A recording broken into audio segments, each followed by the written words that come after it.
Okay, don't hit skip before we start today's podcast. I'm really excited. This is a personal, exciting thing for me. I wanted to quickly let you guys know about my upcoming Off the Vine tour called Pour Decisions, Pour, wine will be drank. I'm back on the road for the first leg of our tour. I'm coming through the good old Midwest. For the second half, I'll be headed to the Southeast. So I'm going Columbus, Cleveland, Ohio, Atlanta, Madison, Des Moines, Kansas City, Columbia, Missouri, Tampa, Orlando, Nashville. I'm coming to all you beautiful people. These podcast tours are always a highlight of my year because there's just no other way to put it than it's just pretty damn fun. I get to hang out with you in person. It's just the energy is electric. It's just insane. Like leaving those live podcasts, I'm like, whoa, that felt like an empowerment session. I feel elevated. The vibrations, don't get me started on how high those are. So check out my website, KaitlynBristowe.com, to buy tickets for those who join me. I can guarantee a little dancing, a lot of laughing, wine, lots of wine. Even if you're pregnant. I've had pregnant, sober people come to my show and say it was still fun. They bring their boyfriends, their husbands, and I even see them smiling at the end of it. So let's toast to that. I'll see you on tour. I'm Kaitlyn Bristowe. Your session is now starting. Erotic therapy. Welcome to the... Okay, welcome to Off the Vine. I'm your host, Kaitlyn Bristowe. Today I have Dave Neal, and he's got the lowdown on a very, now personal to you, story. I'm not going to do this justice of how you got here, so I want you to explain to everybody who you are and how you got to the position you're in right now. I'm just a niche YouTuber who's a stand-up comedian with a podcast called Bachelor Rush Hour. Mm-hmm. I just make content about the Bachelor Nation, pop culture, other news. And what stumbled upon to me is what I believe to be the greatest con story of the year. Yeah. And if not more than that. And that's kind of what I wanted to share and expose to you. Well, you sure did. We've already done the podcast, so I don't have words right now, so you just buckle up and listen. We leave off now with Chase J. Jones. Okay. We subpoena Chase J. Jones. Okay. Tell us who the you are. Yeah.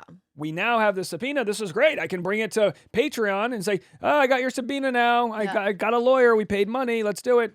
They get back to me. We couldn't find Chase J. Jones in your records. I said, what are you talking about? I have an email right here, October 19th. He joined. Where's the $5? He paid $5. And I thought, how great would this be if the big smoking gun is a $5 stupid payment made?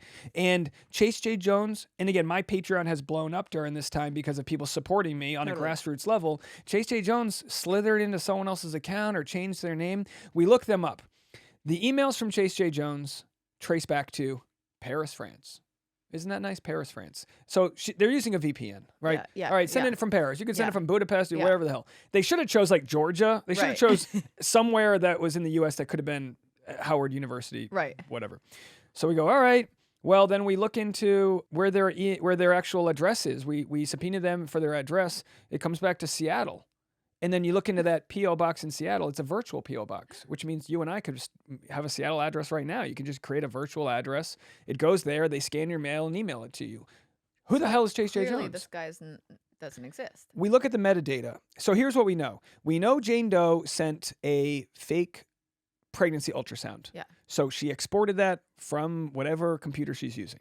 The metadata will show the codec and all these fancy words that will tell you like the fingerprint of what type of device it was sent from, which was like an older MacBook. Mm-hmm. Nothing completely rare, but specific enough. Right. It narrows it down. Chase J. Jones used the same exact metadata to send the video of Clayton dancing to the N-word. So, okay, we're getting there. We're connecting some dots. All right. Well, the domain for Chase J. Jones comes out of Phoenix, Arizona. Why the hell is a student who goes to Howard in Phoenix, Arizona? And to be quite honest... Which is where Jane Doe is, everybody. Oh, yeah. Did I mention that? That's where Jane Doe lives. So that's almost as close as we could get with Chase J. Jones, but it's been a sort of like the white whale kind of, who the hell is Chase J. Jones? So we get in touch with Chase J. Jones. They got an email. They have a couple they've emailed me with. And by the way, they don't want to be a part of anything. And we say, hey, we would like to subpoena you for, information you might have as to who Jane Doe is, because I'm being sued for harassment. And we think it's right to know that if you're Chase J. Jones and Chase J. Jones files paperwork to quash the subpoena, which is to strike it down, saying, I don't want to be a part of it. And here's judges don't just rule on things. So the subpoena like just lives in the internet and you can just decline it. And you go, well, what's the recourse? Right. And I guess maybe a judge could decide that there is a recourse, but in this case, no recourse. So my lawyer, just genius guy, goes, all right, listen, the first attempt at Chase J. Jones to quash the subpoena, which is their attempt to say, I don't want to be a part of this. The first attempt was denied because of like a clerical reason. And my lawyer said, you're doing this all wrong. You got to fill out paper. He said, you're doing it wrong. He's like, just FaceTime me and we'll drop it as long as you just show who you are. Yeah. You don't even need to show us that you're Chase J. Jones. Just show us that you're not Jane Doe. Yeah. 3 times in a row we told him that. Just get on a call. You could literally be taking a shit right now and just show us something that you're not nothing.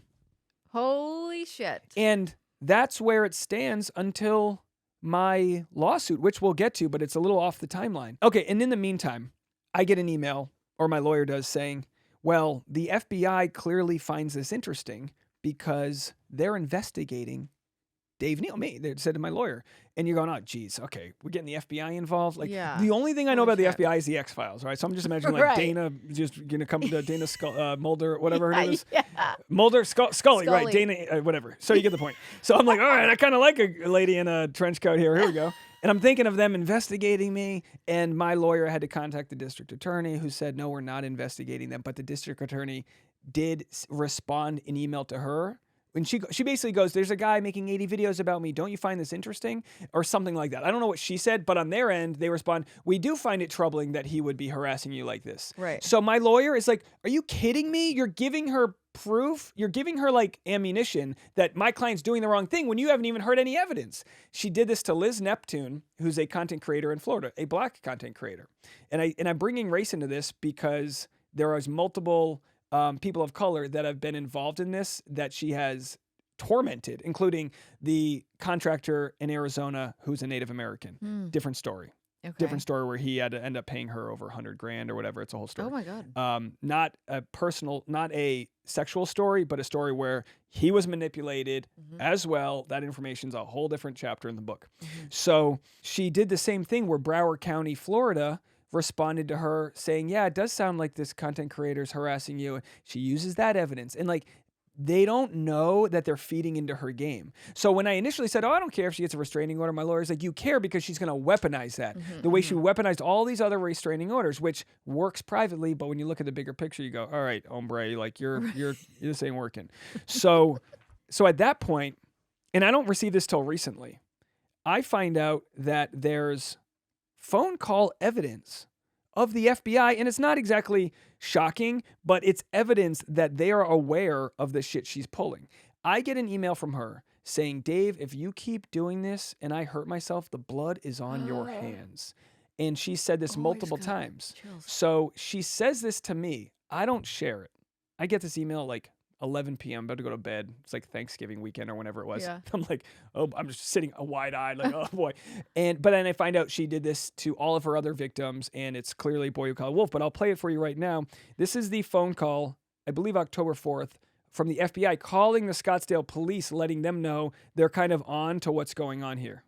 Hi, my name is Hannah Clark. I'm calling from the FBI's National Threat Operations Center in West Virginia, and I'm calling to give you guys some pass-on information and to request a welfare check on an individual. She put in an electronic tip, so she did one through the FBI website, and it's a very long tip. She just talks about how she's being harassed and defamed online by other individuals, but there is one sentence that she puts in here where she states, I have written to Mr. Neal on at least 2 occasions, telling him that his false portrayal of me publicly has left me at times feeling borderline suicidal.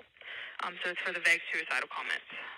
It seems like she has a history of making reports to the Scottsdale Police Department, from what I have found. So I edited out some, other filler info there, but the FBI in Virginia, shout out to Hannah Clark here, is like, all right, they have to call in the threat, but Jane Doe's telling on herself because I wasn't even using her own threats of self-harm against her or exposing that. I was just like letting that die down. And then she then brings it into her first article that she goes public. So All of this is private. And by the way, I want to get to the public part because that's when it takes a real turn. It takes a real turn when she goes public. But on November 4th or 2nd is when we get the results of the injunction against harassment, which is where a judge decides in Clayton's favor that she's harassing the hell out of him. Okay. The court finds reasonable evidence of harassment of the plaintiff. The judge goes on to say, you created 500 messages, multiple dozens of email addresses. Like, he's asked you to stop. And her argument was, well, he would unblock me, tell me to stop, and then reblock me. So he was playing the game too. And the judge is like, I ain't having it. And she's still pregnant at this point. She claims she is. Okay. We'll later find out that she may not be. Okay. But according to the timeline we know, she's 24 weeks pregnant. Right. She's pretty pregnant. That's pretty She's about as and by the way, I've been told when you're pregnant with twins, that 40-week period might shrink to 36 or whatever. So like you don't even go the full period. Right. So Christmas hits us. You know how it gets. We're enjoying Christmas. We don't have time for this nonsense. We got, Santa Claus and this and that. You're grinding with the Santa Claus or whatever the hell you're doing over there. Kaitlyn's having a party. And then she writes this, I don't call it a manifesto. I don't know what you'd call it. But she writes this article, December 20th, that explains how she's the victim of cyberbullying. And at this point, you asked earlier, what's there to gain? Yeah. And I've said this before. It's the lab-grown manufacturing of victimhood. It's a Jussie Smollett story is to gain. Jussie Smollett, for those that don't know, he shows up saying he was a victim of a hate crime with a noose still around his neck, like loosely around his neck. He weaponized a crazy, dark time. In all accounts, did it because he wanted more. I don't know. No one even knows. Like, dude, you had a good career going for you. He still claims, and he's a good example, that he didn't do it. But like, that's where the evidence points, right? So you go, well, she already had victim number 1, which she made a TEDx talk. Well, that probably felt pretty good. It probably felt pretty good for people to go, you're so brave. This is amazing. Those are nice people. She preyed on them. So now she's going to prey on, or trying to tell a story where I'm the bad guy. The story she shares on December 20th has my name all over it. I mean, you can see my name right there. Dave Neal is this. His videos, he's desensitized. My life has changed after witnessing how cruel people can be. She goes on and on. I'm anxious about how people might perceive me once I share my story. But holding all this inside hurts. And she still, I think, addresses she's pregnant. I'm not sure. I don't have the full article. I can't read it. This makes me physically sick. Totally. Just finding out this exists is like rough. Yeah. And then I go, all right, I find out at night and I go, it's Christmas, right? I go, all right, tomorrow morning, I'm going to read it live on camera. People can see, I'm going to force myself to read what I'm up against and people can see the tone and timbre of my voice here. Yeah. She ends it in bold going, in the face of relentless cyberbullying, I yearn for the torment to cease, hoping that someday my story will speak louder than the falsehoods and the strength I find within will reclaim the identity they sought to shatter. So I was waiting for that moment. So that was a good one. So there's the game plan. And I go, okay, I naturally I can fight my own battles. So I read that and I know my audience is going to feel a certain way. Clayton Echards, his lawyers, everyone reads this and they get really upset because they know now, unless some metaphorical, kill the bad guy, unless we strike this down, they're next. It's going to be the story about how it might be 3 years from now. Right. She got her first story where she went to Reykjavik with this evil man. She got that story published in Chicken Soup for the Soul. Holy shit. So I don't know what she's pipelining. I didn't even mention this. She has a self-help podcast. How good is she doing with this self-help podcast? She has a self-help podcast? So she claims it's still like it goes out weekly? Everyone can go subscribe to it. I tell people not to look into it. I've said this like literally hundreds of times. If you want to support the truth, I would support just leaving her alone. She's recycled a lot of old content, but she's had famous people. She's had like well-known people on to talk about psych issues. But as I've been told, a lot of therapists and people that seek self-help are the ones who need it, obviously. Like you have a curiosity towards it. So she does this podcast with her mom. And even with her mom? Yeah. Her mom. Oh, God bless the mom there, the reputable journalist here. Yeah. So she interviews a psychologist who's like, a well-known psychologist who's, head of the, university at Princeton, like a Ivy League quality. Mm-hmm. And, I'm sure they love their guest and all of that. Well, the psychologist, as it turns out, big fan of my program, I guess, is watching all of this because who isn't? Reality Steve interviews the psychologist. The psychologist is like, I can't believe this happened. And the psychologist was, if guilty of anything, being too kind to Jane Doe, being like, of course. Man, she must have some issues. And I understand that. And I'm not like a what if it was gender reverse type of guy. Yeah. I'm wildly pro women, Yeah, right? yeah. I think if it was reversed, I think to some extent men can handle a lot of physical stuff. So like I understand the protections. Like I said before, the men in your life are the most dangerous statistically. Someone's got an alcoholic yes. boyfriend or abusive dad or Right. uncle. Statistically, you got to be more worried about the men in your life than the alleyway, right? But in this case, she was kind of like very soft to Jane Doe and being like, well, I kind of feel bad. And we all get that. But imagine if this was reversed. You have an absolute nightmare scenario. You have like some serial crazy thing. And that's kind of what these men feel towards her, is that she's almost more dangerous because she can do this as a very dainty, small person. Oh my gosh, she is terrifying to me. Like, I'm worried about you. I'm worried about your family. I'm worried about Clayton. I'm worried about me. I'm worried about, like, she scares me because I feel like people like that, like, obviously she's gotten away with it however many times as well. So, like, what's her next crazy move if she finally gets, like, what she deserves? If these victims finally get justice, what is she going to do next? That's the dangerous part, right? Yeah. When you're kind of desperate. And, people have Right. said, well, and I didn't believe this would happen, but people have said, there are stories where people will murder somebody to steal their babies. I mean, not just stories. There's documentaries about this where it's like there is something where like you fake a pregnancy until you then can, there was who I read the story. I think it took place actually in Arizona, maybe the same county, to where someone befriended a pregnant lady. They became friends, and it got down to the point where she tried to get her in the same room, and for whatever reason, the lady found in her bag like rudimentary surgical items that were in explanations, and the lady later pleaded guilty to like, yeah, I was gonna steal her babies. I mean, it's crazy stuff. I didn't believe that was gonna happen. I didn't believe that because I just didn't believe we were gonna get there. But those exist, and it's important to note that this does happen. It's rare. We live in a very large country, so when these stories come out, it's obviously super sensationalized. Like most people aren't this way. That's where that stands, and her story backfired on her. Everyone Googled my name, and I was kind of like, "Ha, bitch! Everyone Googled my name. Yeah. They don't believe." And she deletes my name from her story, which I'm like, "Okay, cool that you're no longer saying my name, but also like." We get it. We understand. And she has also since changed, because you can like change these stories. They're like blogs, right? So she can rewrite her story when she decides to rewrite her story. But then there's receipts and screenshots. Totally. Totally. So at this point, Clayton, in my estimation, I think he would agree, goes, the court case that they had was set to expire. It was just going to go away. Like everything else does. She put this case on him to punish him, and she can just say she's no longer pregnant. Unless he files paperwork to prove non-paternity, which I believe he filed. Speaking of flying too close to the sun, I believe he filed this paperwork because he saw not only that I was getting a bad deal, but that it's like, Bubba, you're next. Yeah. You know what I mean? Yeah. Like, because imagine in 3 years when the dust settles and all this evidence, it's your story versus mine. Yeah. When all the evidence, like the DNA stuff, goes away. So we go back to RavGen. That's the company in Maryland or Delaware, wherever, that's got this new technology that can find the fetal DNA.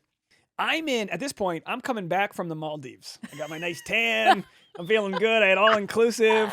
I'm in Qatar, which is a small nation in the Middle East, on a 8-hour layover, flying Qatar Airways, which if you haven't had the pleasure, it's the nicest airline in the world. Is it really? It's all that oil money. Oh, I'm talking white linen service. I'm just living my life. Yes. And again, I was like, maybe I'll upgrade to first class, $23,000. I'll be in economy. I'll be back in economy. I got the first class for the flight from Qatar to the Maldives, which was a much shorter flight. Yeah. And my wife, I surprised her with first class, and she's like, "Oh my gosh!" She was like, "I'm going to take a nap," and I was like, "I'm going to stay awake. Yeah, I'm going to enjoy every second of this. I'll sleep in economy on the way back." But I'm in Qatar at this nice airport. Although I have to say, the internet was not good. Son of a bitch. The internet was good in the lounge, but at this point, it's 20 minutes. You're like, I need Wi-Fi. I need some Wi-Fi right now. It's 20 minutes to the flight, so we're leaving the good lounge internet and we're down to the terminal internet. And that's when Clayton releases his Instagram story. Results are back, little to no fetal DNA. Ha ha. And he's like, whoa, he has that moment. Yeah. Everyone blasts him for it, including Nick and Gabby and all these people. They blast him. Why did they blast him? Because they were like, little to no, like, oh, he didn't handle it with class, is what everyone said. And I was like, how dare you tell this victim how to handle? We're not talking about babies. That's not, it's a sensitive matter. No, it's a con game, right? Yeah. So I get that info and I go, oh, shoot. And you know me, I mean, I'm like a blue collar. I got to get this info up. My people I would have need hired a this info. choreographer and did a full dance about it. Yeah. If I And were he him. did the whole, you know, Yeah. gotcha, bitch. And then I go, I got 20 minutes to get this. So I'm like Ah. typing, and I'm doing like bad audio. I got the thing. I'm doing the whole thing. And I go, because if I don't get this video up, I got a 16-hour flight. And I know my personality. I'm going to be livid. Yo, yeah. I'm losing. Someone else, you know, Zachary Reality's got the TikTok. You know, I'm just like, somebody else has got this. Yeah. I need to be the first. Yeah. So I'm waiting. And my wife's like, we're boarding class 2. And I was like, we got to wait till class 8. We get there. We get on I'm literally tethered to my iPhone in Qatar in the middle of a desert, just like trying to get my T-Mobile, you know, Wi-Fi internet. And we get into the flight. They're like, please put your laptops away. I got my laptop like pressed against the window. The video gets and it's published as the wheels are leaving the ground. The Lord. And like, that's just a personal story of how like desperate I've become to get the truth out there. Right. So little to no fetal DNA. She, like I said, holy water on the exorcism. She goes off on this. She maintains that's bullshit. The tests are ongoing. Blah blah blah blah blah. Clayton can't provide physical evidence that there's no DNA. We just got this guy named Brett. There's so many characters in this story. You got Brett, who's the guy that she's been... So she's got audio. She records everything, which is why one of her lawyers left her because like they didn't know she was recording them. Yeah. She records everything. So she's recording Brett telling her, you know, I guess you could say it's ongoing. Because at that point, she's like, what do you mean the tests show nothing? My guess is Brett doesn't want any doubt in the testing because they're like, all right, it's only 10 weeks in. Usually we know by 8 weeks, but 10 weeks. And by the way, fetal DNA, which I don't know little about, it could be like a punk band, you know, like fetal DNA. There's some Canadian punk band. Like, right. So fetal DNA, it exists in your blood, but when you have twins, like it gets progressively more. Like it goes up by like exponentially. Right. So it's kind of like when you're pregnant, if you test positive for pregnancy, a few days later, the line needs to get darker. Yeah. It's a hormone thing. Right. Her pregnancy tests all kind of stayed the same, which looks like you spilt like Sunny D on it or something, you know? Like it's just like, yeah, sure, it's almost like if that was a COVID test, you'd be like, I'm going to risk it. Okay. Right. You know, it's like, right. sure, it says I'm pregnant, but like not that, you know. So he goes, I need proof that this baby doesn't exist. But the paternity test is only set up to prove paternity, not to prove pregnancy. Right. So there is no fetal DNA. They haven't found it. So they do another test.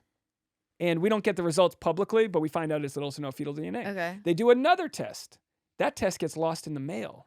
Apparently, there was a weather storm somewhere in the Midwest, and the blood didn't make it in time, so it was no longer valid. And Clayton and myself are wondering, did she intercept this? Like people are like, maybe she did, maybe she didn't. But you're only wondering because you're like, I'm not a natural conspiratorial guy, but when you see that something's capable, you go, what could she have done? Is she controlling that? Does she have a guy at U-Haul? Like, is she causing some weather, you know, whatever. So it's little to no. So we don't get a no. And that's enough for her to say, well, it's there. You're not doing it right. And by the way, these tests are done because he was worried, like, how do I know she's not going to fake this or use her sister's blood or whatever? They show up. He goes to the facility in Scottsdale. They draw his blood. They seal it. This is like court ordered stuff.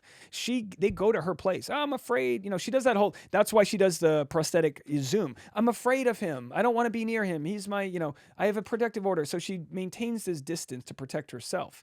And in previous instances, some of these Zoom calls she's done with arbitrators and, they'll just go, like, she'll just lose her internet. And people have been like, is her mom just plugging the router when it's not going her way? Right. She needs to be written. She needs to be like contrived. And that's what works for her. What doesn't work is being cross-examined, which we'll get to. But because Clayton was able to get the funding for the lawyer, and by the way, shout out to the Woodnick law team. You have these badass women who support Greg Woodnick, that these lawyers. And in some cases you need the female touch. Mm-hmm. It's kind of like how Johnny Depp had a badass female lawyer to cross-examine Amber. Regardless of what side you think is right, the jury ruled in favor of Johnny Depp. I always have to say that. Regardless of what side, it's like, that's better than a man just yelling at a woman like, you're crazy. Yes. Like, that doesn't look good with the jury. Right. So Woodnick Law has Deandra, this beautiful, recently had a baby. Like, you can't tell a mom something she doesn't already know about pregnancies and this and that. Absolutely. So they pin her down metaphorically on November 2nd at the second harassment hearing. The one that only existed because they tried to get him too much evidence and they delayed it, right? So now he comes back to this hearing, which he wins. When is this? This was November 2nd or 7th. Either way, it was a few weeks after the 25th. Okay. So at this hearing, she loses it, but also at this hearing, they get her to say all of these things under oath that might not have been important for this harassment case, but they at least knew they needed to catch her. So they got her to admit that she was 24 weeks pregnant. They got her to admit all these different, prenatal doctors she goes to. I go to this guy for my and she has a neurologist. At this point, her only evidence that she's pregnant is a doctor's note from a neurologist. And of course, I was going to say, so you can't like find out what doctor she's going to there's no way of. Kaitlyn, come on, don't ruin the party. Again, I'll wrap this up if we're running late. I have no idea what time we're at. No, we still have time. We'll get to that. So it finally gets to the point where they get her HIPAA releases signed. I'll get to that. But so this goes down. We get the FBI calls. He decides because he shows no fetal DNA for a third time. And by the way, I said, Clayton, just get me on the call because I trust you at this point, but I'm a little like, hey, if you're lying to me, I don't want, So I get on the call and they have no problem with that. They're not sharing medical records. There are none. So I get on the call and hear from Brett. Hey, Brett, how are you? And he goes, yeah, there's no fetal DNA. He says, I can't give you that information until it's court ordered. I can't just give it to you because you're not the father. If you were the father, then you have a right to it. But at this point, so he really gets caught in a pickle there, which he'll get that information. My guess is it's in transit in one way or another to his law firm right now because it has been summoned by the court, which we'll get to. So finally, a Christmas gift comes on December 28th, Hanukkah, Kwanzaa, whatever this was. Jane Doe admits she's no longer pregnant. She files motion to dismiss petition to establish paternity. We're just getting started, Jane Doe. Don't end the party now. She claims to be not pregnant. What no happened? longer pregnant, which to me could mean they are either alive or they're not. Right. Or they never were. Right. At this point, I'm going through all the possibilities. This is why it's good to have good legal representation. And like Woodnick Law had him on December 11th file paperwork for the putative father's registry. If I hate to use you and I as an example. Say in our college days we hooked up, right? Yeah. I'm sorry for this visual. You're wearing full denim. I'm in the denim. Whatever's going on. So it's your Canadian fantasy. Yeah, I'm wearing like a hockey shirt. You're into me for some reason. I don't know. So say that happens, and I'm like, and then you like go study abroad. I don't know. You listen. You ditch me. You ghost me. Say you ghost me. Well, I'm like, well, what if I'm the dad? What if something happens? I'll file paperwork so that if she ever gives a baby up for adoption that was born 9 months from now, I'll at least know. Because of course, why wouldn't I want to be the dad of Kaitlyn Bristow's baby? Like I'm sorry to make this comparison to you. But it's like, but that's why it exists. Learner. It's a very rare thing. They probably get one of these submissions a decade, right? So he goes, I don't think I'm the father. But damn if I'm going to let her claim she gave these babies up for adoption and never know. I have the right as the dad to know, knowing he's not the father. So she's saying she's no longer pregnant. She could have had them put them up for adoption. He does this 2 weeks before she claims she's not pregnant. Amazing. So it's like she's about to go left and it's like, cut you.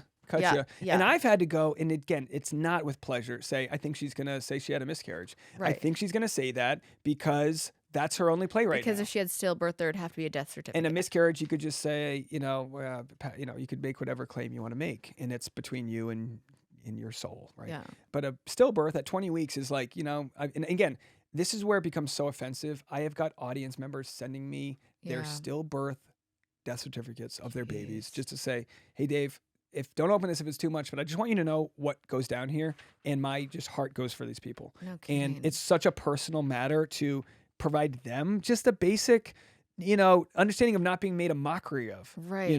And again, I'm like, hey, don't use that. Don't weaponize this and racial issues and all these other things that she may have done. I can't prove just to cover your lies. Just to cover your lies. Like nothing matters. Sick. Nothing's too big. Rubbing the belly from my dad who's dying of Parkinson's. Like, what's too much here? Okay, if you remember how powerful it felt to snap a hot pink Razor flip phone shut after getting off the phone, you're a millennial.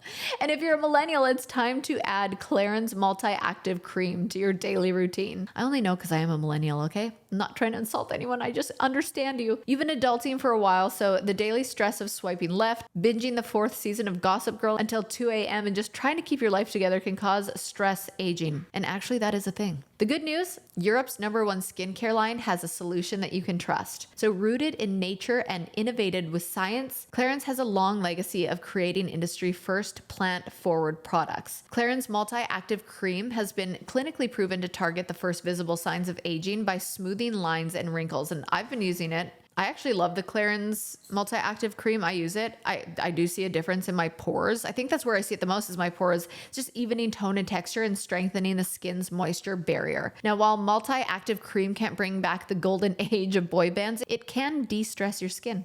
So go to clarins.com/vine and get Multi-Active Day and Night Cream for 10% off, a free welcome gift, plus free shipping on your first order. That's Clarins, CLARINS.com/vine with promo code VINE. Clarins.com/vine, promo code VINE.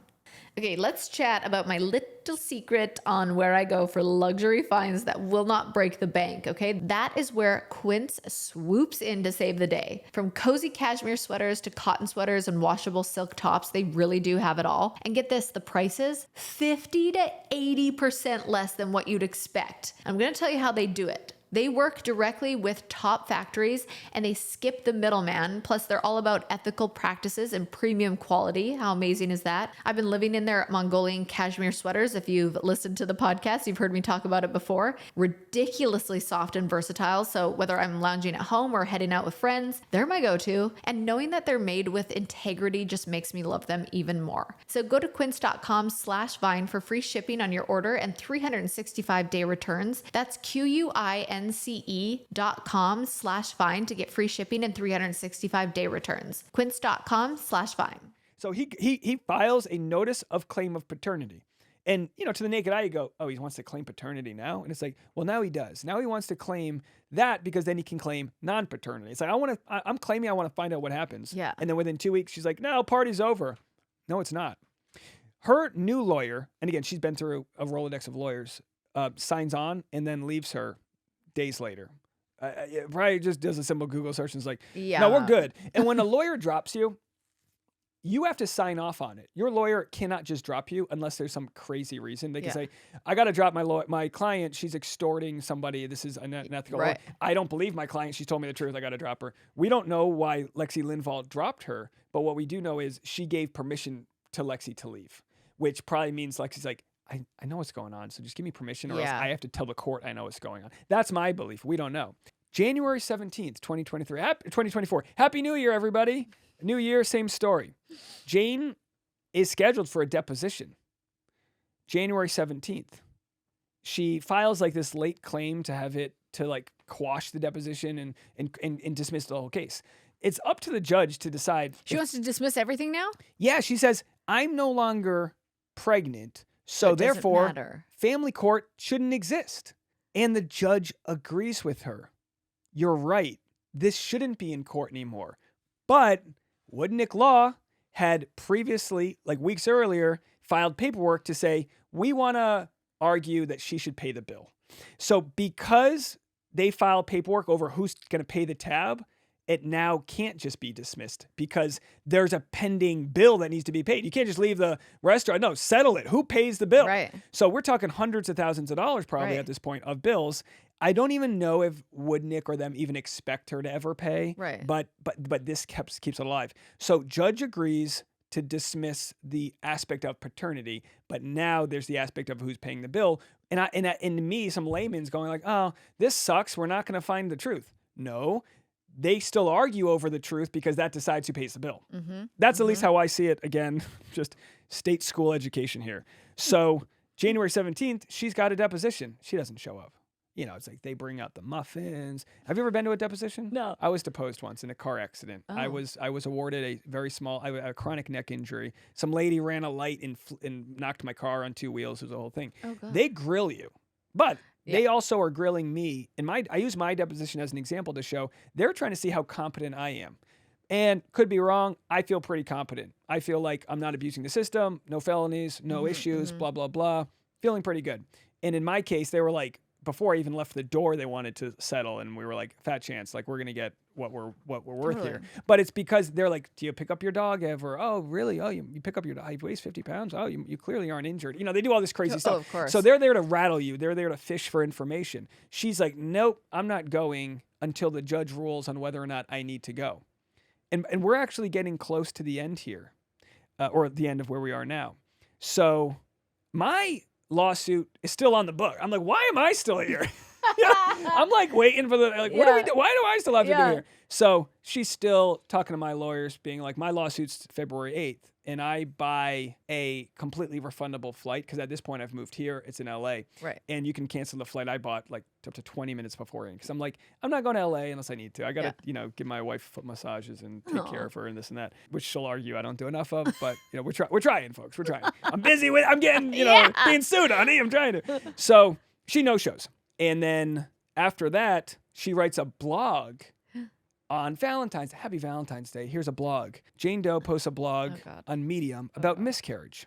Oh, God. And about how Clayton rejoiced on Instagram. So on Valentine's Day, Clayton makes an Instagram going, Happy Valentine's Day to all the moms out there. Or he does something where he's just like, in this world, he was like, I could have been a father, but not in this world. And he's just like, has this fun moment. And I'm like, go get it, man. Yeah. It's like, Clayton's like a dog that was caged for so, like, go run free, Bubba. Yeah. Go dance your heart away. Yes. You were the victim. Fly. And people, and I've just noticed psychology here. People have a hard time reckoning with him being the victim here. I know. He can have big muscles and also be a victim. Like his know. heart doesn't get, you know what I mean? So I'm just going to read just one quick paragraph from her blog. I didn't read it. This is the only part I copy and pasted. God. Shockingly, the would have been father has fueled this torment, appearing in a shirtless Instagram post today, grinning from ear to ear, gleefully proclaiming, in a parallel universe out there, someone's giving birth to twins today, but not this one. Cruel, insensitive, heartless, immature, and irresponsible are just a few words that come to mind when I saw what he'd posted. So that's where she's at. And it's at this time that we get to the interesting part. Can I ask one question? Please. I'm like, so she's done this to multiple victims and never had a baby. And each time she's either she's claimed miscarriages and coerced abortion. Okay. So she claims abortion, which you'll never be able to prove whether she took the pills or not. Right. And I believe, the first case was either abortion or something like that. But this is the one that went far, but it went far because she got caught in this lie and exposed. She never wanted to be public. Right. She wanted him to go public, destroy him. And again, this is just my opinion, but it makes sense because you'd say, what is the hell is she trying to do? And then she gets a good story out of it. Yeah. That's all I can see. Yeah. And she gets to punish the big bad man who didn't want to date her. Yeah. And it's like, she's made other claims about that night. Well, clearly I wasn't, consent. She's made some crazy. And it's like, honey, if that's the claim you're going to make it. She's made a lot of different claims privately. She's changed her story. But I think the facts show it was just we all been there. So now we get to February 21st, 2024. This is a hearing that is just the court coming to talk. Okay. This is them coming together to say, what are we going to do about the court case that's coming up next week? This was like a week before it was supposed to be. And Clayton's lawyers are like, we didn't even get a chance to depose her. They provided us no discovery, which, by the way, she also didn't provide any discovery against her harassment case against me. Now, what went down on February 21st is tied into what went down on my lawsuit. The night before, I didn't even pack my bags because I knew she was going to pull some bullshit. Yeah. The night before my case, which, by the way, I told her time and again, Jane, you don't want me with a camera on the foot of the courthouse steps, hooting and hollering. I'm going to eviscerate you, as my words. Mm-hmm. It's going to be bad. Mm-hmm. The judge is going to rule in my favor. It's going to be bad. But at the same time, I'd rather not have to do that because, if I still lived in LA, all right, Uber's on me. We're going in. Yeah. We'll go out, breakfast after. And I was going to throw a pizza party. People could come, whatever. But I was like, I really don't want to do this. I also had plans. We had plans to go to dinner with friends that night in Nashville. And I was like, I just moved here. I don't know anybody. I got to explain to them. I got to go to LA for a lawsuit. People I had to tell my lawyer in LA, hey, someone's trying to serve me papers. Like, it's not a thing. You immediately feel guilty. Yeah. And by the way, I don't want any. I've got people in the Bachelor world that no longer answer my calls, no longer talk to me. I don't know what they've been told privately. I don't think it's much. I've sent people 10, 20-minute long voice notes saying, hey, just so you know, because I don't know if you're covering this as closely as I am, here's what's happening. I felt like, what did I do? Really? But yes, and I'll say this, I have to understand that people don't know what I was going through privately. Okay. You try to put on a brave face. And I had somebody reach out to me saying, like, I've heard it's important to check on your strong friends. And again, I'm okay, like no self-harm, nothing like that. Yeah. But like, you don't, like, I haven't even had the chance to like sit back, have a cigar and cry about this. You know what I mean? Yeah. It's still in that, like, no, we're still fighting. The fight's not over. Yeah. So, but I've had to deal with it. I've had to Yeah. deal with people where I'm like, you know, in a million people. And it's one thing if it's the strangers being like, he should have never done this. That's what they say. But it's like, who was going to pick up the bill for Yeah. Clayton here? Yeah. And Clayton played football. I play sports, played football. And I see like you get each other's back. You have a guy that's, you know, when you're the quarterback, you have the left tackle that protects the blind spot because you can't see what's coming behind you. So that guy's job is to protect you. And that guy takes his job seriously. And like just the metaphor of like having each other's back, it's almost like in today's world, people are more afraid of coming off the wrong way versus Right. doing the right thing. Yes. It's not a place of nobility. It's like common. I think people, like I said, to start, because it's getting to the end, I think people would have done the same thing I did here. So there's no feeling of self-righteousness. I think the fact that I'm going through my first pregnancy, getting educated in all of this, and also being like a rabid daily YouTube poster, she with the exact wrong niche. You know what I mean? Maybe there's another niche, some pro lacrosse player. And my niche, I get up every morning and make content. She with the wrong niche. So that's where I'm like, in some weird way, I was the guy who had to pick up the tab for this fight, and we're doing just fine with it. But the night before, I get an email from my lawyer saying, she's going to drop the case against you. And by the way, her lawyers didn't know she was pregnant. Didn't even know she was faking pregnant. Again, her lawyers in the Los Angeles case against me. Where does she get these lawyers? Well, she's shown evidence that she maybe gets funds from victim advocacy groups because she said, oh, I've got the ACLU looking into this. I've got fertility groups looking into this as a way to threaten me and others to say, I've got money and I've got support. Now, of course, these groups don't know the truth. Right. They just hear someone who's like a victim of this and has evidence that she, you know, fell off her horse and she has seizures and things like, so she's got evidence of her own mental health issues. And she's always saying, you deny that I've got these mental health issues. And I'm like, honey, that's the one thing we believe about you. Yes. We get that. We see but their collateral damage is so like the wake you're casting is destroying the marina here. So like, let's fix this. Right. I get a stipulation and people say, don't play into one stipulation. Her stipulation, promise in this paperwork, I'll drop my case against you. And by the way, she's threatened me a dozen other times. I'm going to sue you for defamation.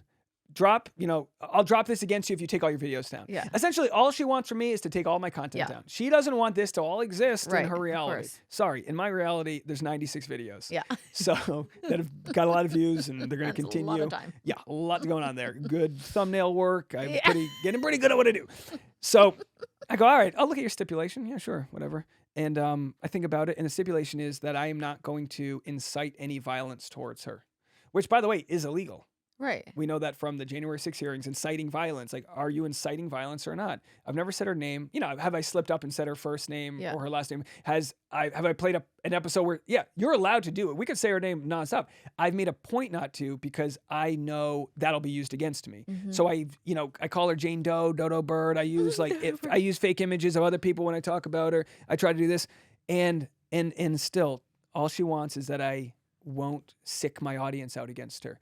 If I don't sign it, she's going to write a Medium article saying he refused to agree, just like she did with Clayton when she went to the police and said he refused to say, in her first article in The Sun, she said he refused to say he wouldn't harm me or my unborn children. It's like, yeah, dum-dum, because he had blocked you. He wasn't responding to you. So when she goes, promise me you won't hurt my unborn children, he's like, you blew me. Like, I'm not. So I go, all right. Yeah, I'll sign it. Sure. Because I can agree to that. Yeah. That was on February 7th. Hours later, she gets a death threat. A death threat made to her and to her mother from somebody who's also a member of my Patreon or who's in my community. Yeah. This person has no record of existing before October. But it is like a 10-year-old account. And by the way, I do have sources from her.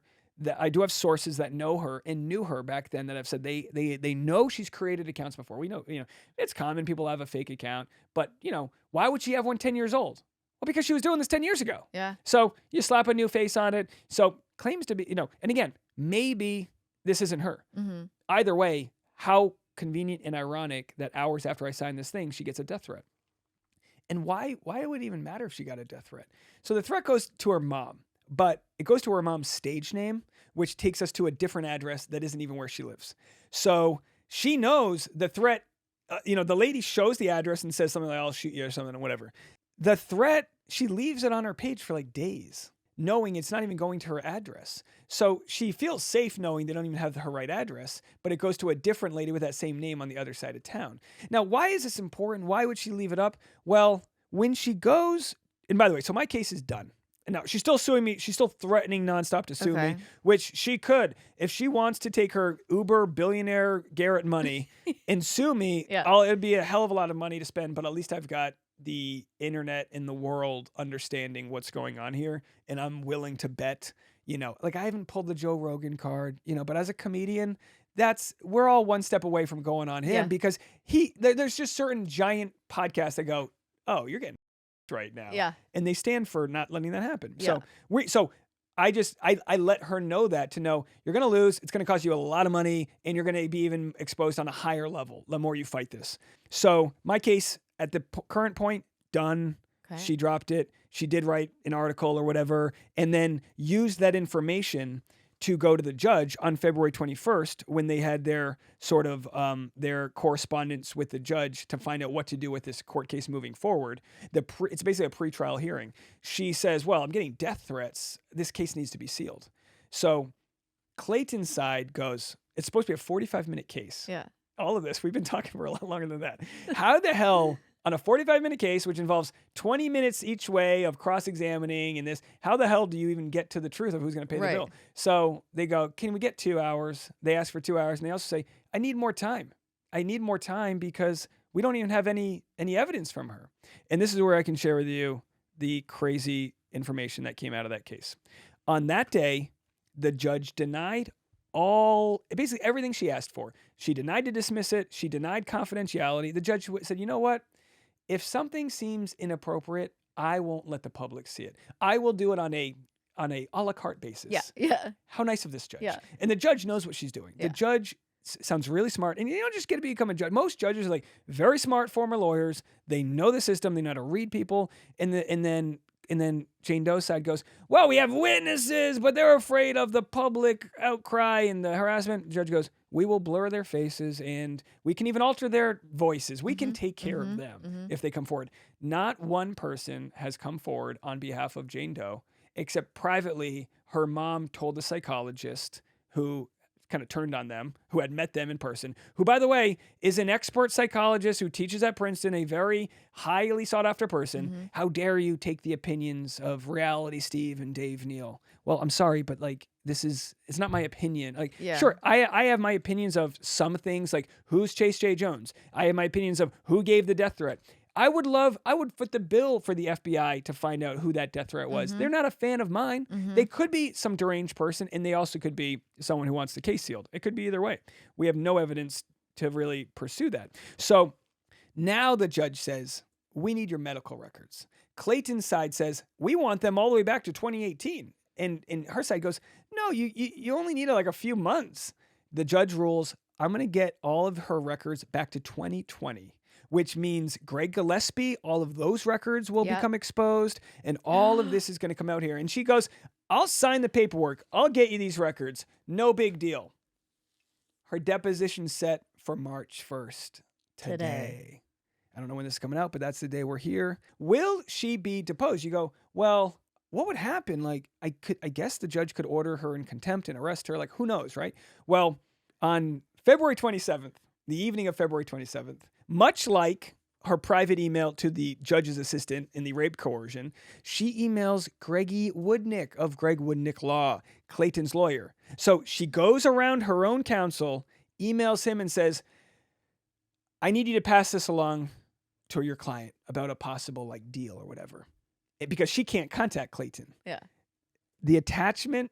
And so this gets leaked to me. I'm not saying by who. This email's touched several hands. Okay. This gets leaked to me literally before it hits the ground. Yeah. Because the public deserve to know the abuses here. Yeah. The email to Clayton says, I am suing you for $1.4 million. because of X, Y, and Z. And she makes all these claims that he didn't provide her the services in real estate that he should have, and she missed out on buying these homes that we don't even know if she would have bought. By the way, you're not paying full cash. You know, all these things. Like, it's not like anyone who follows real estate, it's like, no, that's not how it works. Yeah. She just juiced up the number as far as she could go. And by the way, Clayton was looked into over this, apparently by whatever real estate organization. They decided not to press any charges against him. I don't even know if he's going to sell any. I think he's still working in real estate. Yeah. But you just get to see if she can find something, some legal avenue. She did the same thing to the contractor with the contractors board. They laughed her off, right? If I worked with her in any capacity whatsoever, she would cut my throat. Right. So that's where it stands. And she says, I'm suing you, but there's an alternative resolution. Oh, no. She loves these words. The alternative resolution is I'll stop suing you if you just drop this paternity doodad thing we got going on here. So she says this, a day and a half before her deposition. And what's Clayton's response? Well, let's just put it this way. I report the story to show the attempt of extortion. In the response letter from Woodnick to her attorney to say, this is grossly inappropriate. Yeah. This is ridiculous attempts of extortion, and it will be an exhibit in the case. Now, in the previous day, so she was worried on the date of on February 21st at the court at that previous court hearing. She was worried that if I share my medical records, they're all going to be made public. So people go, how could this be shared? Well, this isn't her medical records, and this doesn't have to do with the case. This is a civil disagreement she has with him separately, but it does show extortion. And if you don't think that's extortion, it's like she weaponized this thing that clearly didn't exist before 30 hours before her deposition. Right. She had no plan on suing him whatsoever. And it's like, look, if you want to sue him for lost causes for all of that real estate shit, sure. But don't give a alternative stipulation that is going to hang over his head if he'll drop this against you. That's extortion. Yeah. And we'll have to see what the judge thinks about all of that. Again, I'm covering it on Bachelor Rush Hour, my daily podcast, which is trying to buy diapers for my wife here, our baby. There's gonna be I heard they're expensive. So I don't know where I stand on what I owe my lawyer. I haven't gotten the bill yet. We've raised like $12,000 or $13,000. I paid him the initial $10,000 retainer, and apparently you pay that because once you win, a lot of people go, "Oh, I could have won without my lawyer." So I was like, I get it. Yeah. You pay the lawyer up front. Yeah. You pay the bill up front. Here's where it gets interesting. And again, and then we're done.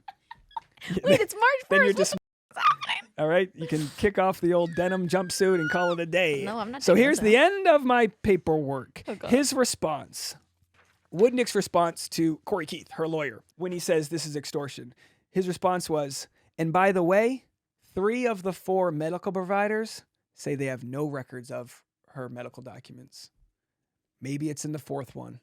So all of these, because she had to sign so many HIPAA releases that Woodnick Law had to say, we're going to Photoshop this so we can pass them out to everyone we need, results from, and needed the lawyer to know that needed the judge to know that just so I don't know, you go to the doctor and they're like, why is this photocopied 5 times? So they literally had the judge say, this is to be submitted to like 5 people. It's like a coupon. Here's 5 HIPAA releases. And so far, nothing. Now, Which means what? Which means she never went to those doctors and they never had any ultrasounds. You get an ultrasound every 2 weeks. Oh, yeah. So all of this, my rights are God. privileged. What, like where? So will this prove non-paternity? Well, we're going to find out. And the case got extended to June 10th. I will be reporting live in there. And I have all of that jazz. It's a public case. People can go. We'll have to see if she was there. She was at the public hearing on February 21st. Oh, I didn't even share the fun part. I'm sorry. I'm like, sorry. hello, it's I March would have 1st, killed. what's I would have going? swerved over and come back and found you to share this. She was asked by the judge. And at this point, this is a pretrial hearing. So this isn't even a chance for like cross-examination. But I think the judge is like, wait a second. So the judge says, you found out in December 28th, that's the first time you've said you're no longer pregnant. The judge was like, we need to get fetal death certificates, like we need to, and that's something that Clayton's lawyer is hammering. I sent them to you over and over, no response. Where are the death certificates? We need this. Or otherwise we have a whole nother issue. Right. That's important. You need to have proof of life. And at a certain point, we've decided a fetus is viable and it needs to be in the system. Mm-hmm. And she whispers to her attorney. They go back and forth. And then the attorney goes, In November of 2023, my client found out that she was no longer pregnant. And then everyone goes, yeah, but on November 2nd, she said she was 24 weeks pregnant. And then, and again, it's just, you dumb and then they go, and they did exactly what I said they were going to do. And I like to call it out. And they go, you're giving her information. I'm like, she already knows like what she's going to do. But I said this. I said at this point, all she can do is say she miscarried before the 20 weeks. Like the only way to get out of it is to say she miscarried earlier. Right. So now she goes, and again, now you have to everyone rewind everything I said because now we're finding out. Oh, so that means her harassment suit against me, her suit against him. All these things should be. She'd be footing the bill if she's now saying mid-November she knew. And then in mid-November, she says, that's when I found out the doctor said I miscarried 1 or 2 months ago. How convenient. Oh my God. So now we're going all the way back to September. And this is where it gets like grossly offensive to women and to moms to be, because you don't miscarry. And so Corey Keith starts explaining miscarriage to the judge. This is all online. This is all public. And, he's trying his best. This poor guy, her lawyer, he's trying his best, right? And he's trying to explain sometimes you don't know you miscarried. Yeah. Which I'll grant you that 6, 7, 8 weeks, whatever. Yeah. We're talking 16, 18 weeks. We're talking like beginning to be fully developed fetuses, twins. Yeah. You would have an ectopic, so many issues are, and I know all this because of the issue of abortion. A lot of states are banning abortion and not realizing that some hospitals that are religiously funded, even if you're having a stillbirth, they count that as an abortion and you can have an ectopic pregnancy and you can die. All these serious issues. And here she is saying, oh, I didn't even know. So she's willing to dangle the life of these fake babies over Clayton's head to go on a date. She's willing to do all of this, and audiences are just rip shit. And all I can say, if this makes anybody feel a certain way, go give Clayton a follow. Just go support him. If you're in Scottsdale, go stay at his home. Go, like I said, subscribe to my podcast. Just give some attention towards the right side of this story, and the court will work out the rest. June 10th, 2024. So what happened today? Oh, so today she either shows up or she doesn't at her deposition. And did she? And I've talked to people that said, guys, it's 50-50. Now, in most cases, you would assume, yes, you're going to show up. The court's compelling you. You can't miss it again. If I could have, I'm saying this as a joke. I wanted to hire like a cleaning crew, like a guy that washes windows to come just to see if hey, while you're cleaning those windows, what's going on in the courtroom here? Well, I can break the news to you that she went to the 4-hour deposition. Did. So that won't necessarily be public. The information that she went's public, whether or not that becomes an exhibit will be public. So I think the judge will decide after that 4-hour deposition, all right, you didn't need to talk about this or that, and they'll cut that out. So we'll see what makes it into the exhibit. But if it makes it into the exhibit, it'll eventually be public. And most depositions are just, like mine was, just a court reporter taking notes. But if you pay the extra price, you get a video deposition, and that's what we have. So we'll have to see. And that's important because if you look at the Amber Heard deposition, she actually caught herself in a lie where she mentioned that she leaked a story to TMZ, and she caught herself in a lie and looked in the other way, and you can just see her soul leaving. And again, no judgment on that case, but that's why you need video to be like, you need to see this person's story, as their eyes reach, and behavioral specialists like to look into these things, and lying experts and all of that. So that's where it stands. For anyone who thinks right now, oh my gosh, it's slam dunk, it's because of the passion of this audience that has pursued this, because this is all, in a grand scheme of things, not a story that the world needs to know about, but to these people and to their families and their moms, this is their world. And I've gotten phone calls and emails from moms, best friends, wives, girlfriends of people that have been affected to say thank you. Because some of these guys, Mike, 2016, Andrew and Matthew weren't in the court system, so we don't know much about them, but they are men who existed that have had this, Jane Doe. And this has existed for pushing on 8 years in the court system, and they're just finally able to go, see, I wasn't, and it all because she flew too close to the sun. Yeah. Well, thank you for doing all of this work and research and doing what's right. And I'm sure Clayton is so grateful for you. And it's just, I can't even wrap my brain around it. I don't know if I said one word this whole podcast because I was just like, I'm sorry that they had to listen to me. No, it's And thanks for having me. Yeah, if you want to hear, I mean, I can't. Sometimes after a stand-up show, we have a few too many drinks and retell some stories. But March 28th, I'll be in Phoenix. My last show before I hunker down as a dad. Oh But my gosh. I've had people. In Huntington Beach, I had people come to my show and they go, "This is my Roman Empire," and I go, "I get it, 100%. I get it." And I had people. Again, it's just like. It's a lot, but I had this lady come to a show and she goes, I've always listened to your content, but this just like was close to me because we've been trying to have a baby and now we're pregnant after a few years. Like people share these stories with me now. Yeah. Oh, and yeah. like, I feel like women don't normally share these stories with men. Yeah. So I'm so honored to be like, thank you. And like, actually, I want to shout out Cam, an audience member of ours. She had a baby last night. Oh my God. She was on our Instagram. She was literally about to go into labor on our Patreon live stream, our private live stream. So everyone's like, I just see the comments, hey Cam, go get it, Cam. And I'm like, who's Cam? What's going on with Cam? And she was like, I'm about to go into labor. They had to do a C-section because her daughter came out 10 pounds, 4 ounces. Holy shit. So we're growing the audience, folks. We're growing it, but this case has been on for so long that there have been dozens of births since. So you think June 10th, 2024, it will all be closed, shut, figure out what's 2 hours. I'll be on the court steps live streaming. We'll have people inside. We'll know who's going to pay the bill. She has weaponized her wealth to him before. Mm-hmm. She actually said, in written statements that are in exhibits, I bet you I'll guarantee $100,000 that you're the father of my babies. She said this months ago. And people now are going, oh, is she gonna have to pay that? Now she just said that as a threat, but she even says, I sent him proof of the funds. So what's gonna happen now if she loses? It's like, all right, you owe him 120 grand and trust me, they're gonna bill bill out the wazoo. Every croissant from the deposition. Just like every email. And I guess that would also include, she would have to pay her own lawyer. Poor guy, God.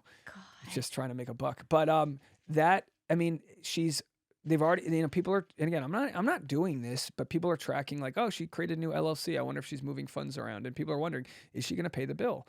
And that's what it comes down to. Oh, well, what it comes down to is if she does have to pay the bill and then if she'll keep this in court and refuse to pay.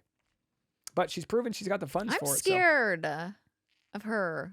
I think, like I said, the safest thing is letting the world know. I've mentioned this before. Plenty of heavy billion-dollar company streamers are looking at this story. Yeah. And I've spoken with just about every victim and all kind of deciding where to present the story in a way that does it justice, doesn't make a mockery, tells a story of the community that rose up to stop this nonsense. And if Jane Doe wants to be a part of that documentary, she is allowed to give her side.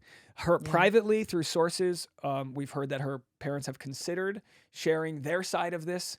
I'd love to know what it is. I'd love to know. My God. Don't fuck with cats. No, don't fuck with Dave Neal.